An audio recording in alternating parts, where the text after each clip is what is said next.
Alright guys, it's me, Mr WTF.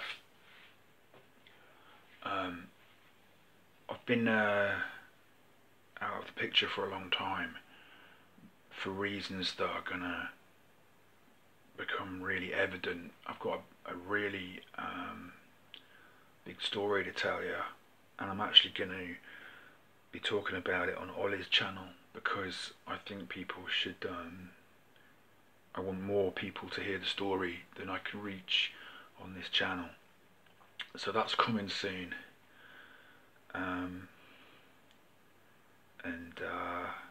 I've just not been very well because I've been through a really big ordeal, and the outcome of the ordeal is good, but it's cost me.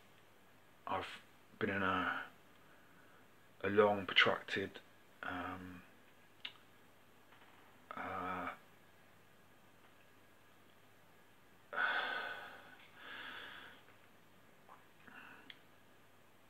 struggle with my narcissistic family.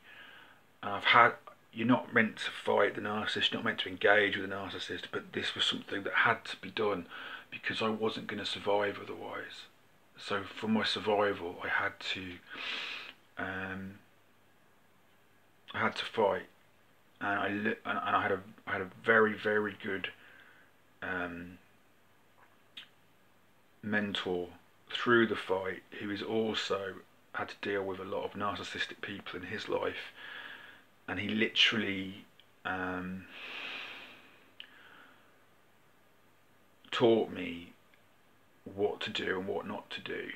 And you know what, it's so different to what our instincts are when we want to get into it with these people. And this person has learned very early on in his life not to engage in a destructive way, and he hasn't always sidestepped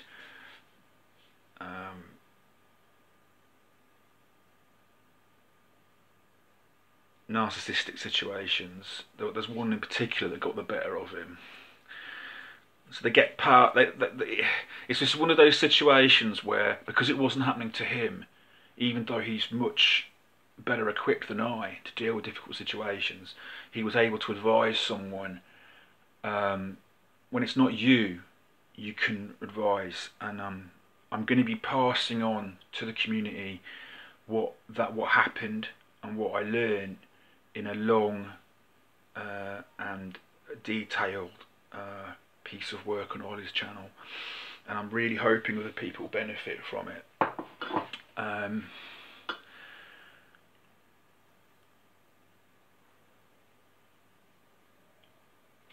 But the cost has been great, and I'm very poorly now, and I'm gonna be, and I wouldn't have put myself through this if I'd really honestly had any kind of a choice. So just bear that in mind. I've literally, I mean, this is the first chance, this is the first time I've had enough strength to even consider doing a video. So that's that. I'm making this vlog today because I had a really clear thought, and I thought I should share that with the community, along with all the other thoughts that I've had over the last 9 months or whatever, when I've thought that should be shared with the community, and I thought, yeah, well, put it on the list, you know. But this one, I thought today, look, if I don't make this video, I'm not going to remember, or I won't get around to it. So this is an attempt to make a video after a long break. And this is what I thought, and it's not that all that, and I've been away a long time. I've kept one foot in the community. I've watched some videos. For all I know, somebody else has covered this. I'm not, you know, and the community's expanded and got more people in it and more diverse opinions in it. It's inevitable that some of us will cover the same ground, and it's not a problem. What's important really is that we all share our stories and our observations and our information, and so that as many people as possible become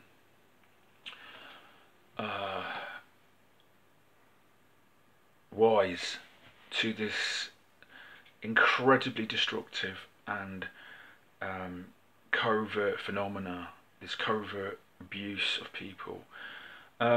So having done all that, the actual body of this video is going to be quite short, and the idea is quite simple, and it's simply this. I think the biggest conflict, and this is particularly pertinent to me after everything I've been through recently, I've had to really stand up to my family. Remember, I looked after my mother for the best part of a decade with no support, and at the end of it I was a wreck, and I'm a different kind of a wreck now, but I'd rather be this kind of a wreck than the wreck I was. And basically it's this.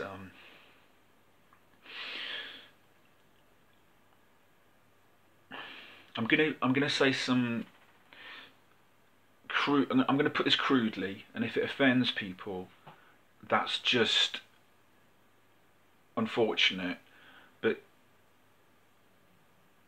I've got a different perspective now on things, and I think anger with the narcissist and the narcissistic family unit is completely understandable and an absolutely vital part of the process. There's no getting around it. You've got to go through it. And I want to tip my hat to one of my friends in the community, Battle Him of the Empath, for some conversations we had about this while I've been offline, because she's partly we're of a like mind about this issue, and my ideas may be slightly informed by hers, and it's this. There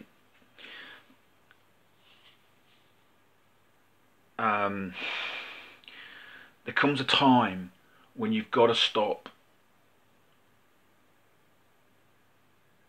being self-righteous and indignant for you, right? It has its time and it has its place, and it's useful, and you need the anger as long as you're in contact, and for a little while after you've gone out of contact, while you recalibrate. And you might need, I reckon you'd need at least 9 months, 6 to 9 months really of being angry. Everybody is different. You might need longer, but don't be surprised that you'll need the best part of a year of being really pissed, right? And like, but when the first day comes that you don't have to be angry anymore, try it out. just try it out for fun. Maybe tomorrow you go back to being just as angry,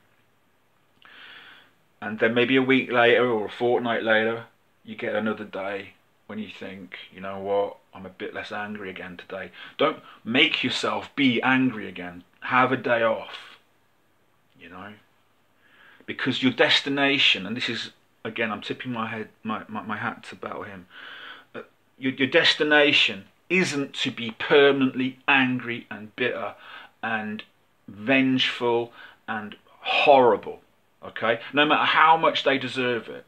That's not your destination. That would be a victory for them, okay? That's not, it's not good for you. That's hell. That's a hell for you. Yeah? I'm not saying, you know, oh, forgive and forget and be Christian. Not in that sense. Although I am actually advocating a Christian philosophy, but not because I've been taught it by rote from the Bible. I'm beginning to understand what I think the Christian philosophy might really mean behind all of but that's another conversation. I'm not giving you weak Sunday school morality, I have learnt, honestly, that being angry has its place and it has its time.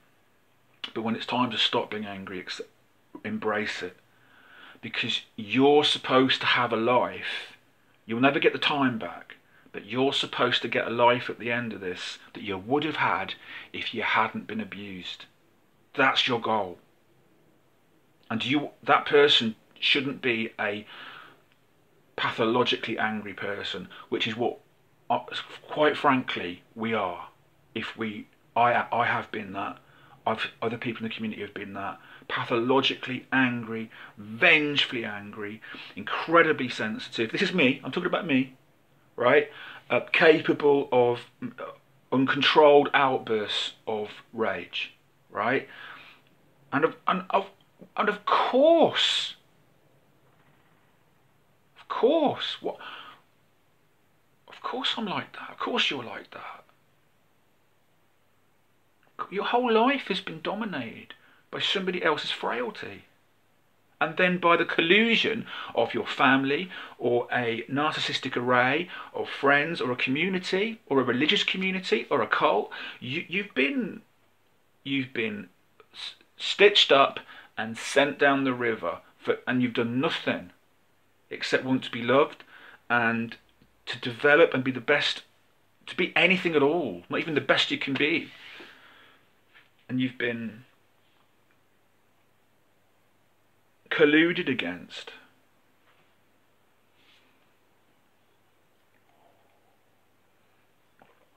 And not for any good reason. You weren't,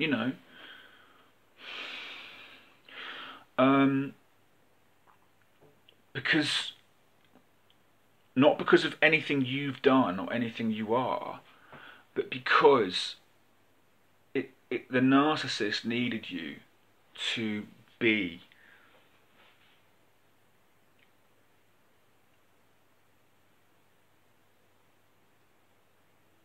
a scapegoat and a runt of the litter, and that's what I'm going to get into. This might be old hat, but it's important to me to, get this into my game, right? And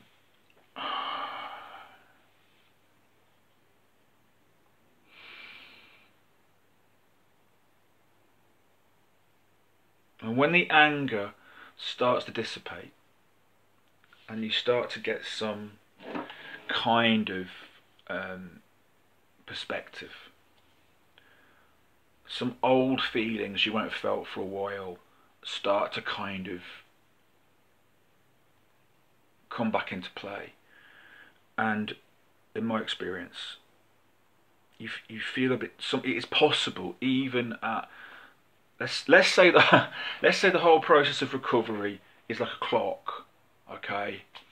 And let's say 6 o'clock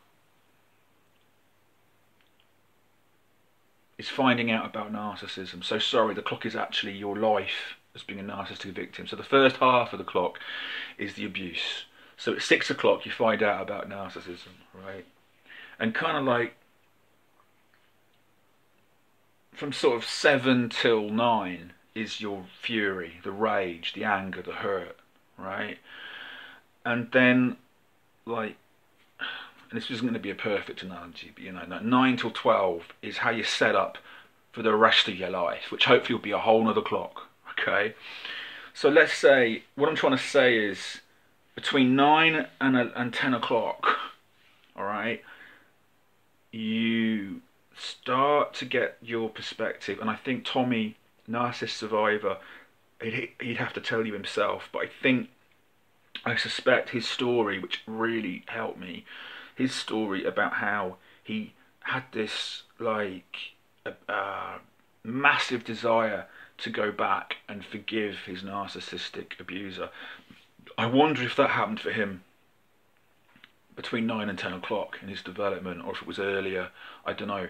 But I had that phase I had that long before I figured out it was narcissistic abuse, so I guess it can happen anywhere. Like, it was, in a way, that was one of the keys to me figuring out it was narcissism. Was I had that forgive and forget phase earlier.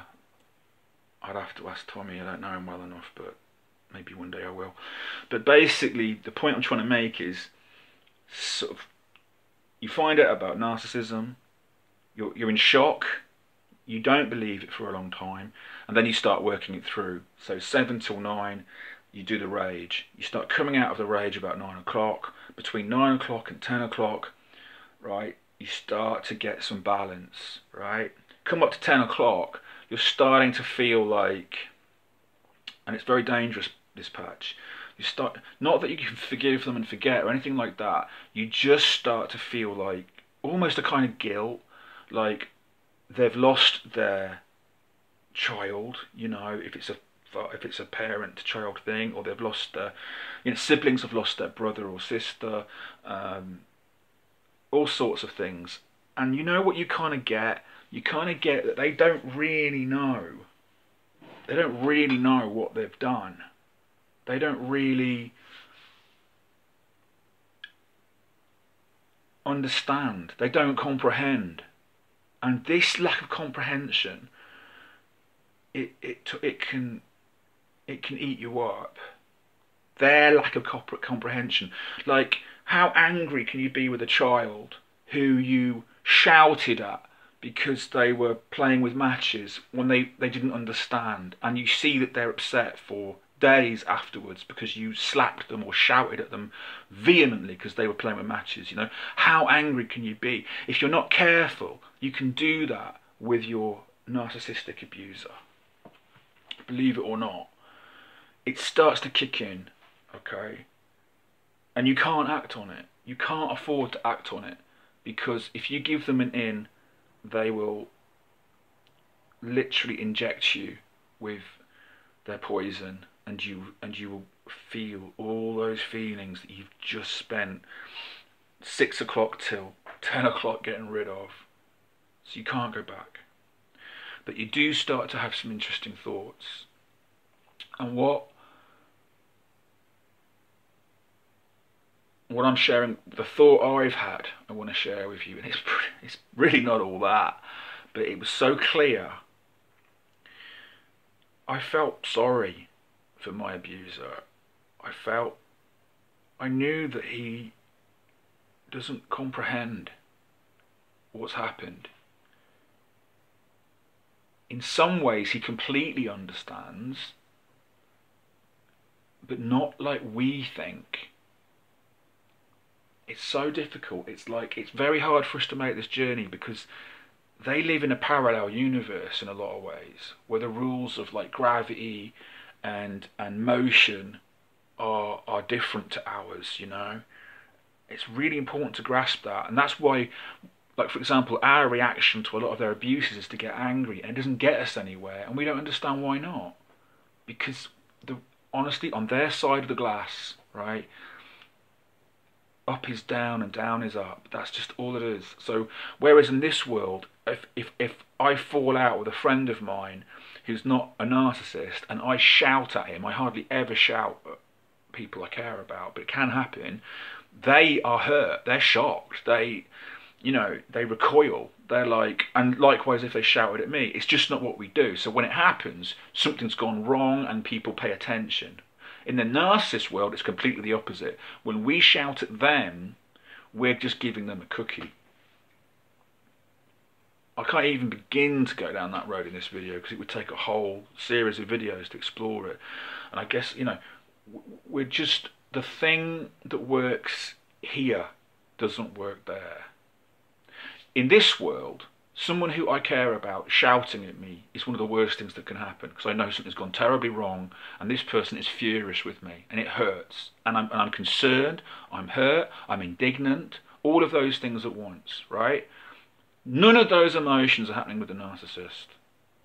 You shout at a narcissist and they're like, yeah, good, good. They're like the Emperor in Return of the Jedi, when Mark Hamill, you know, as Luke Skywalker, he kind of like loses it with Darth Vader, and because Darth Vader figures out that Leia and Luke are brother and sister, and he says, well, you know what, if I can't turn you, I'll turn her, and Luke like goes like crazy, and we get this fantastic like lightsaber sort of rage from Luke, and he kicks the shit out of Vader, cuts his hand off, and stands over him completely like any scapegoat that gets the chance to have revenge, completely pumped up with rage, breathing heavily. And this should have been in a normal narrative. The Emperor should be like, uh-oh, okay, that's ooh. Darth Vader won't be doing any dishes anytime soon, and the lightsaber duels are all over and all this, you know. But the Emperor's like, yeah, now we're talking. This is good.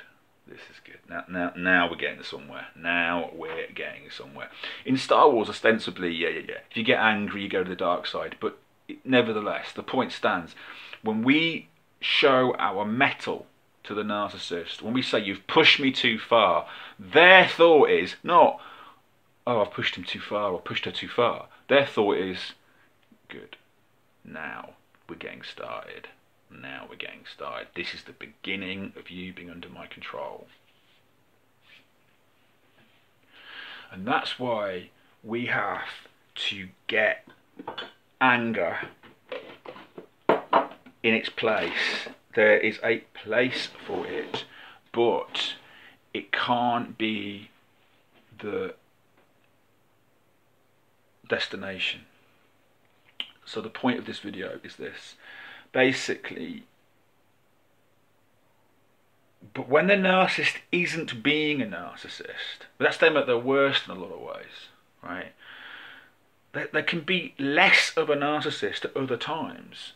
They can be more of a reasonable person, even to you, at some other times. And it's important to remember that. And one of the things that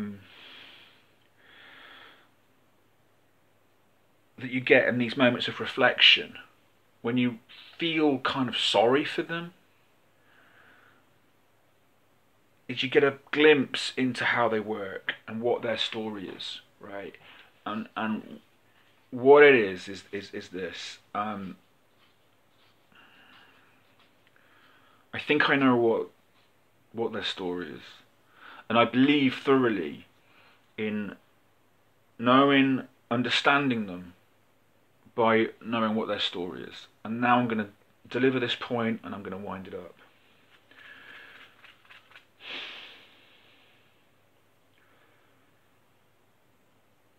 Whatever happens to make the narcissist a narcissist, whatever component, genetic or psychological or both, that have to trigger,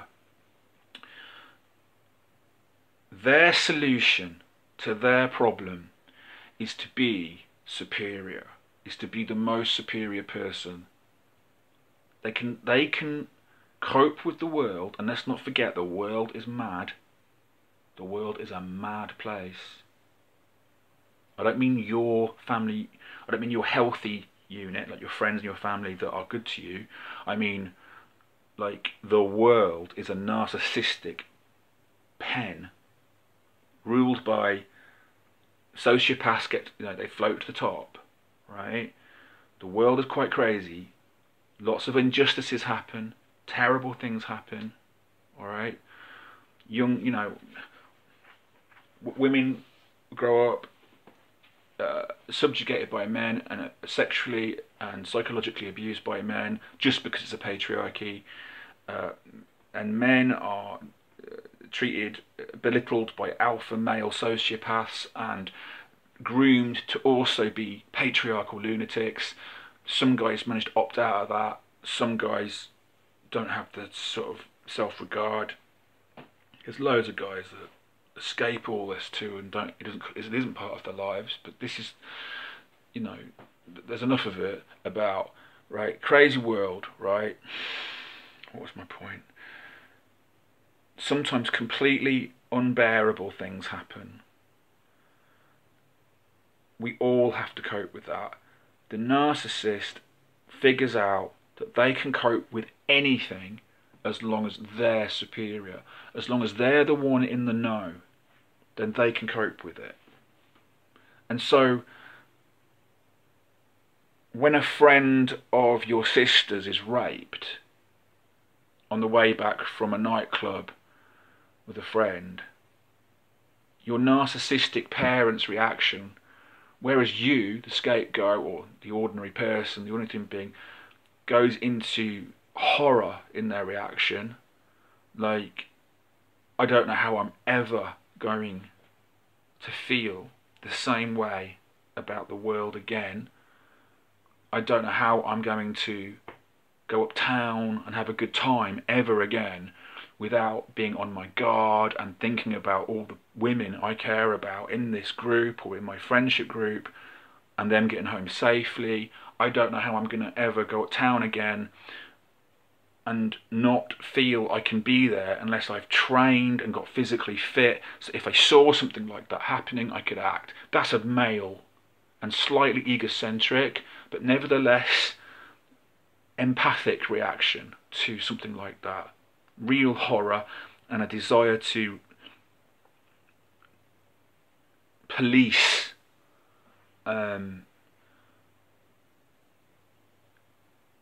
society to stop anything like that happening again. Okay, the narcissist goes here with it.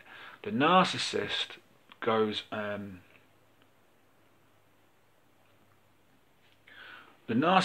somewhere else with it. The narcissist goes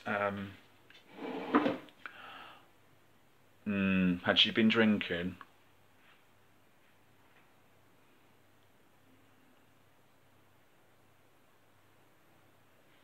You see? Or they'd go, yeah, she always was a flirtatious girl, that one.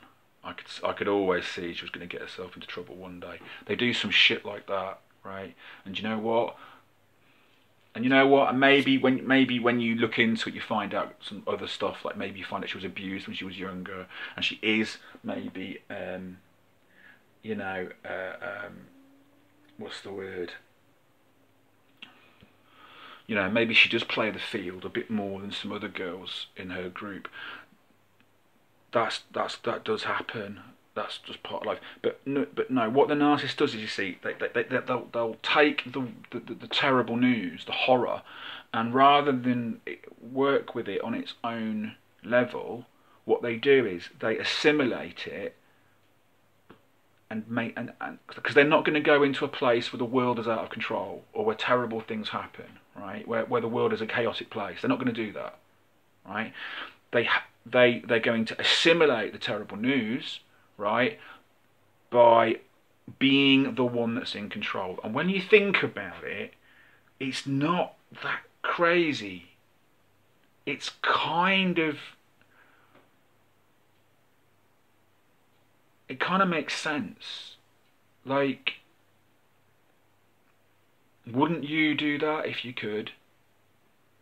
You know? Like,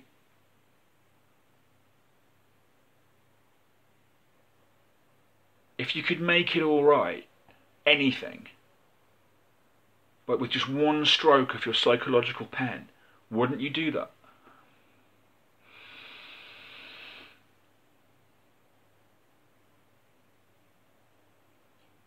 You know,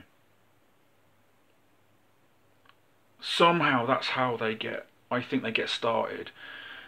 The problem is, it only works if they're always the superior one, always the adjudicator. It only works if they're always the one sort of signing off on reality. So the news comes down that, you know, somebody's died in an accident, in a car accident, you know, and they'll find a way of rinsing out all of the horror and finding an explanation that. So in the driving one, it would be they were driving recklessly and they'd been smoking weed. So it'll be that. If your friend commit suicide, right? The truth is your friend has committed suicide because they've got a narcissistic parent that's driven them to suicide, right? But one of the stories I heard, one of the responses I heard from somebody who was narcissistic was I was talking about them and what they were into, and they went, "Oh, were they listening to depressing music?"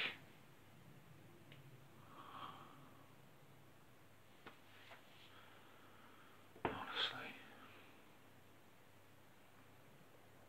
yeah, a record, a record drove them to suicide, as opposed to a lifetime of parental narcissistic abuse making them introverted and depressed, so they sought out music that expressed those emotions, and then they eventually didn't make it and they took their life. So the world can't be at fault. It's got to be, they've got to scapegoat the victim. They can't live in a world that's mad. They've got to scapegoat the victim. The victim's got to be mad. Because if the world's mad, they can't live feeling they're in control, and they have to be in control, right? They have to feel superior. And here's my, now I'm going to deliver the payload, right, for what it's worth. Here's the payload. So this works for them. This starts working for them when they start doing it. One day they decide that they're always going to be the one that knows. If they're always the one that knows, they're always going to be okay.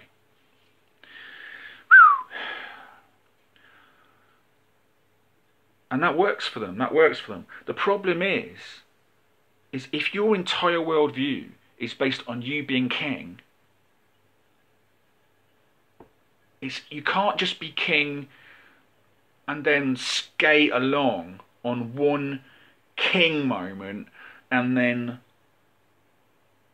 keep going for months on end without more king moments. You've got to be reminded, you've got to have evidence that you're king all the time, or the superiority you experience starts to slip away and you don't have your security anymore, and the world becomes a frightening place. So basically the narcissist is driven to find evidence that they're king all the time, you know, like at least several times a week, you know, at least. And that's where the abuse comes in.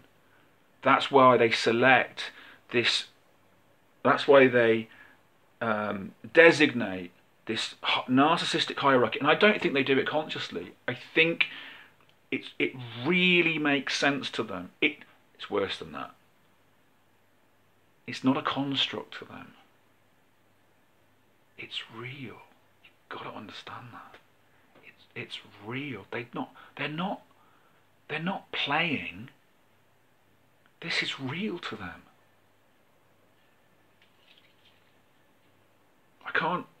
That was the breakthrough in what I've been through over the last 9 months. And I did know it before, but I could see it coming. But you gotta understand, they're not pretending. They're not lying. They're not lying. They will lie, but if the lies stick, they stop being lies and become fact.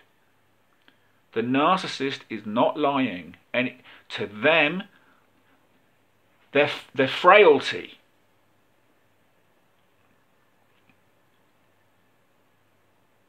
is to not hear others' truth and to think that something is true because they say it and they think it and they see it, like the assimilation of the horror. You see? It's really difficult to grasp. It's on the other side of the glass. Like the scapegoats, we're all on the side of the glass of this, right? We're all on the side of the glass of this. We're on the side of, but that's what happened. It didn't happen the way the narcissist says. It happened the way I remember it, and the people around me who witnessed it remember it. That, you know, yes, you're right. That only works on this side of the glass. It doesn't work on the other side of their glass. It doesn't work over there. It's really serious. We are talking about a pathological condition. And they believe, they don't just believe, you've got to understand, everything's at stake. Their entire sense of ontological security, think about that, something we don't have, by the way, but imagine gaining it and then it coming under threat.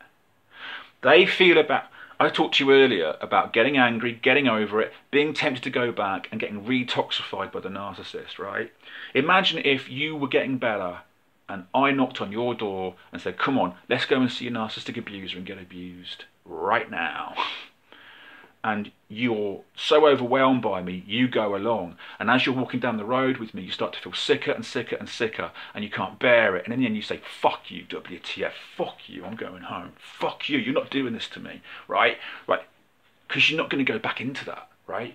Well, that's what they feel. Something like that, right? When their superiority is threatened. The horror, for them it's as bad as anything we feel. The horror of it all slipping away. They really need this. And the point I'm making is, God help me. Me and my long, I thought this was gonna be a 5-minute video.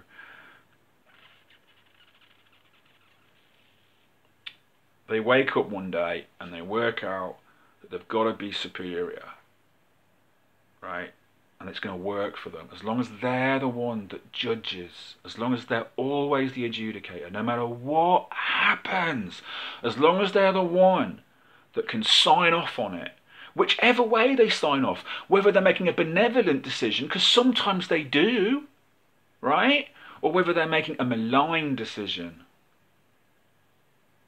So whether they're, whether you've gone to your narcissistic parent for a loan, right, to help you and your partner get a house, and they go, do you know what, I will do that. Of course, there's loads going on behind all this, but I'm just saying, right? Or whether they're doing that, or whether you and your partner have a row and break up, and they turn around to you and say, have you been drinking? You know, like just completely disregard whatever, and yeah, yes you have, you know, because your partner's been driving you crazy, right? You see, whether it's benevolent or malign, as long as they're the adjudicator, as long as they're the superior, that's all that matters. As long as they're the captain of the ship. It doesn't matter that there are other narcissists out there, that there are other ships riding along with other captains, because they don't have anything to do with that. They just need to be the captain of this ship, even though this is a facile arrangement, right? Childlike, infantile, right? It doesn't matter, because they've only got to feel like that. That's why narcissists don't do courageous things generally. That's why narcissists don't put themselves in situations usually where they're going to be judged, because that's the point. They won't put, as my sister said to me about my father, when I said, when my mum got sick, maybe he should get some therapy, she said, he won't get therapy. And I said, well, why not? Just some support, you know. And she said, he'll never put himself in a position where he's going to do therapy. And I thought, really? And I said, why not? And she said, because I know I would never do therapy. Golden child narcissist, right? Tell me more. And she said, without any shame at all, I wouldn't put myself in a position where somebody else had that much control.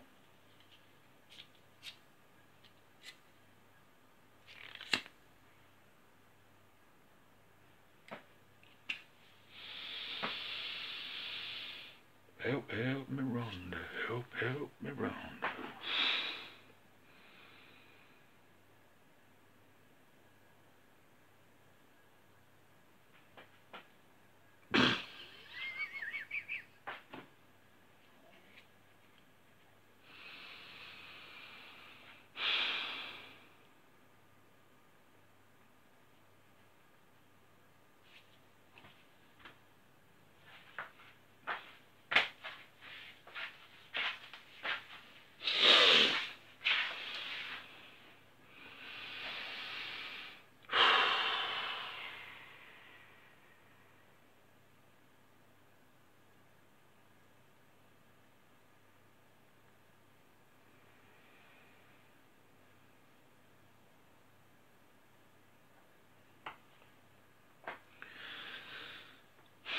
I don't really know how to tie this up.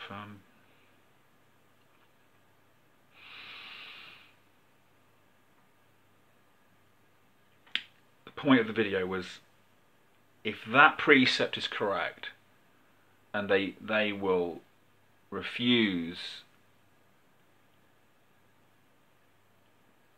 to, they can only exist in the world if they have adjudicator status.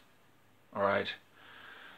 Their mistake, the weakness, the frailty of it is, it's not enough for them to be a king on Tuesday and just keep going to the next crisis when they get to be king again.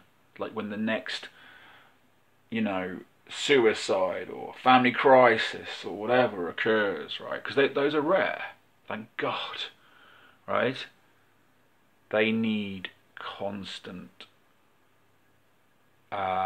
supplication, and actually they need constant, they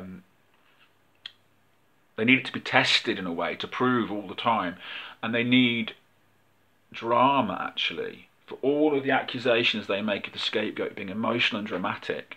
They need a certain amount of drama in their lives, because the drama and conflict, you know, they need to generate the conflict so there's a situation and they're always going to win, because you've been groomed to fuck this up and overreact and react in ways where they get to say, you see, you can't talk to them. You see, I've tried everything. Do you see what they're like? Do you see what they're like? And you know, and you're gonna become an alcoholic or a drug addict, or get into trouble with the law and all that stuff because you're mashed up.